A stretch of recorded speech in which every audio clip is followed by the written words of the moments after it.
हे there good morning सबैजनालाई। र आजको दिन चाहिँ एकदमै दामी भइरहेको छ। र आज चाहिँ बिहान 6 बजी चाहिँ हामी रुमबाट निस्केको मेन्चे गुम्बा जानुको लागि। र माथि गुम्बामा चाहिँ हिजै जाने भनेको थियो बेलुका, तर ढिलो भएको कारणले गर्दामा बेलुका चाहिँ गुम्बा छिटै बन्द गर्दो रहेछ 4 बजीतिर। त्यो भएकोले गर्दामा चाहिँ हामी आएनौँ। र आज चाहिँ बिहान आइपुगेको। यहाँनिर रेम्बुछेको स्वागतको लागि रेडी हुँदो रहेछ सबै कुरा। रेम्बुछेको स्वागतको लागि कति दामी बनिरहेको छ, फुलहरूको उयोहरू कस्तो राम्रो बनिरहेको रहेछ। अनि हामी पनि त्यहाँ पुग्यौँ र हाम्रो चाहिँ त्यहाँनिर गएर सानोबटे पूजामा बस्नुपर्ने थियो हो।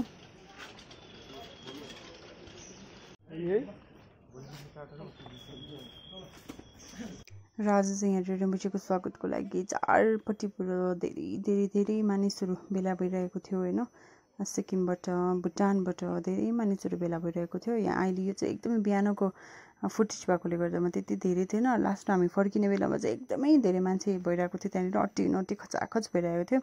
अनि त्यसपछि हामीले त्यहाँनिर सोल्खामा पस्यौँ होइन। सोल्खा पर्दै थियो, हामी त्यहाँ पसेर हाम्रो चढायौँ। हामीले लगेको सामानहरू हामीले चढायौँ। अन्त यहाँनिर हामीले साङहरू पनि चढायौँ हो, बत्तीहरू पनि चढायौँ। बत्ती चढाउँदै गरेको चाहिँ फोटो खिचिन रहेछ, भिडियो खिचिन रहेछ मैले। यहाँ यति धेरै भिड थियो। यसरी भिड अब यहाँनिर लाइनमा उभिने जग्गा पनि थिएन। यति राम्रो बनाइराखेको थियो, यति दामी बनाइरहेको थियो। त हामी चाहिँ नभ्याउने भएको कारणले गर्दामा हामी चाहिँ छिट्टै त्यहाँनिर पर्खिरहेनौँ। र यहाँनिर अब फर्किँदै बाटोमा चाहिँ ठिक्कै रेम्बुछे आउनु हुँदै रहेछ। अन्त त्यहाँदेखि रेम्बुछे आउनुहुँदैछ भनेर उताबाट खबर आएपछि हामी पनि लाइनमा लाग्यौँ। हामी बाटो रोक्नेमा त भएनौँ, बसिनौँ होइन। अनि हामी पनि यसरी बसेर खदा पक्रेर रेम्बुछेको स्वागतको लागि हामी पनि बस्यौँ त्यहाँनिर हो। अनि रेम्बुछे आइसक्नुपर्छ त्यहाँबाट निस्क्यौँ।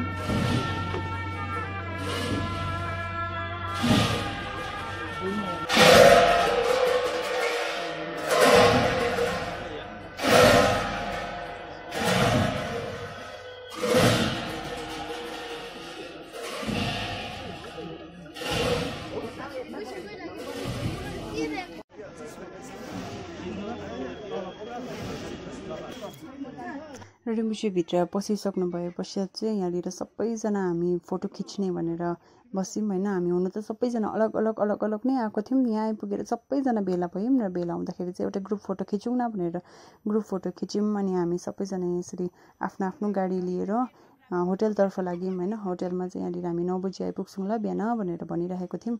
अन्त बिहान हामीलाई यहाँनिर आलु पराठा रेडी गरिदिइराख्नु भएको रहेछ उहाँहरूले हो। अनि त्यसको पश्चात चाहिँ हाम्रो नानाको बर्थडे हिजै तपाईँहरूलाई भनेको थियो अघिल्लो भिडियोमा होइन। नानाको बर्थडे थियो र नानाको बर्थडेको लागि सानो मलम गरिदिने, प्रेयर प्रार्थना गरिदिने भनेर चाहिँ सबैजना भेला भएर त्यस पश्चात चाहिँ हामी होटलबाट चेकआउट गरेर निस्क्यौँ। हामी चिन्तन भवनपट्टि लाग्यौँ। त्यसको पश्चात चाहिँ होइन त्यहाँदेखि जाँदा त्यो रेम्बुछेको स्वागतको लागि यो बनिँदै रहेछ रेड कार्पेट भनौँ न होइन, रेड कार्पेटै भन्छ होला होइन यसलाई।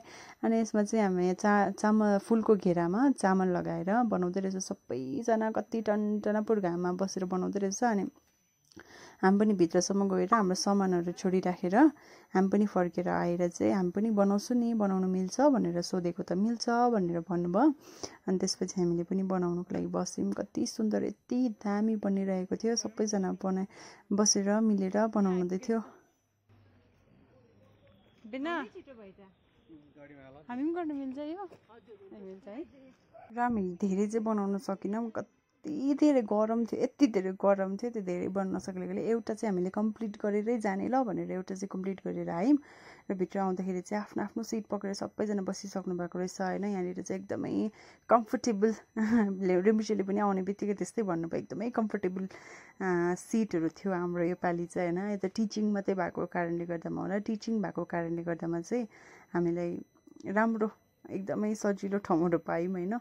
अनि त्यसपछि चाहिँ यहाँनिर हामीले रेम्बुछेलाई पर्ख्यौँ, धेरै घन्टा पर्ख्यौँ। हामी 11 बजीतिर आइपुगेको थियौँ होला यहाँनिर, 11 पनि होइन अलिक छिटै आइपुगेको थियौँ। र रेम्बुछे चाहिँ 2 बजी आउनुहुने थियो रेम्बुछे चाहिँ। तर 2 बजी मात्रै हामी आएको भए चाहिँ यति धेरै भिड थियो, एउटा सिट भुइँमा बस्ने ठाउँ पनि नपाउने स्थिति भइसकेको थियो लास्टमा आउनेहरूलाई।